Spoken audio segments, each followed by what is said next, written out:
Look at this simple piece of twisted steel. Today, you can buy a roll of it for a few dollars. It was invented for one innocent purpose: to keep cows from wandering off in the American West. But within just 40 years, this cheap farming tool became one of the deadliest force multipliers in modern warfare. It paralyzed armies, contributed to the deaths of millions in the trenches of World War I, and became the ultimate symbol of totalitarian control. In 1862, the US government promised free land to anyone who could farm the Great Plains. But there was a massive physical problem.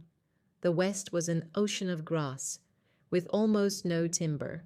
Without wooden fences, massive herds of Longhorn cattle roamed freely, trampling crops into the dirt. The solution came in 1874 from a farmer named Joseph Glidden. Legend says he used a kitchen coffee mill to fashion sharp barbs and a grindstone to twist two wires together, locking the barbs in place. His design, patented as the winner, was a masterpiece of simple engineering. But invention is one thing, selling it is another. Enter John Warne Gates, a salesman known as Bet a Million.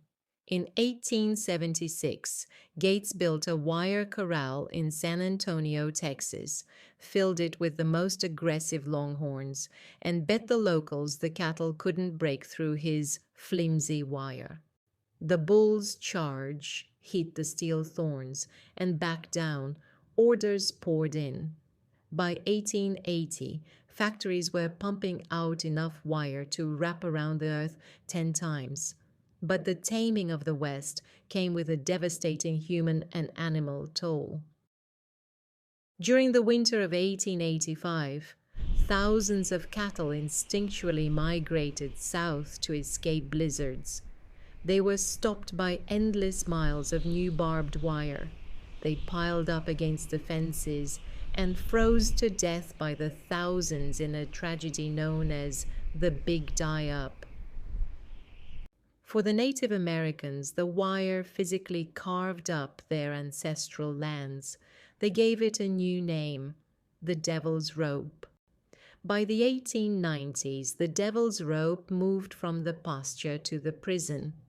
Governments realized what works on a cow works just as effectively on a human being. It was used to enclose striking miners in Idaho, and soon after, the British used it in the Boer War to create some of the world's first concentration camps. Then came World War I. Infantrymen weren't just fighting men anymore. They were fighting entanglements, webs of wire 40 feet wide. It created a deadly mathematical equation. Barbed wire forced advancing troops to slow down and funnel into narrow gaps, directly into the kill zones of newly invented machine guns. A tool designed for agriculture turned the battlefield into an industrial-scale meat grinder, bleeding an entire generation dry. It became the defining architecture of a 20th century's worst horrors, from extermination camps to the Berlin Wall.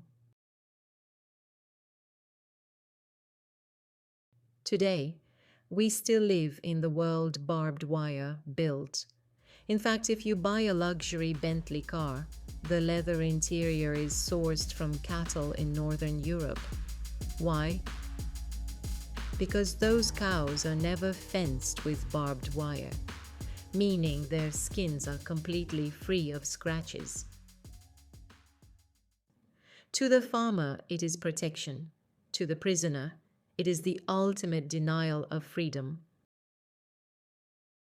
And this is a haunting reminder of how easily a tool of creation can become a tool of captivity.